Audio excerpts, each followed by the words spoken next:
என்ன ஆந்த கண்ணை ஒரு மாதிரி முழிக்கிறான்? என்ன கோணக்காலா ஓவரா குஷியா இருக்கிற மாதிரி இருக்கு. உன் ட்ரெஸ்ஸை ஏமா உன் தங்கச்சி கொடுத்த?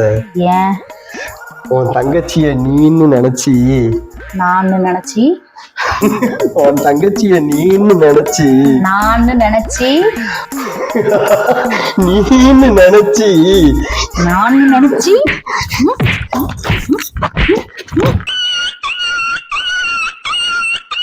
ஏமா ஏமா இருமா, சொல்றத முழுசா கேட்காம ஏமா இப்படி கோவப்படுற? உன் தங்கச்சிய நீ நினைச்சு திருட்டுத்தனமா கூல்ட்ரிங்க்ஸ் குடிச்சமா, இது ஒரு குத்தமா? சரி, அடிச்சது அடிச்சிட்ட, அப்படியே ஆம்புலன்ஸுக்கு போன் பண்ணிருமா. எந்திரிடா.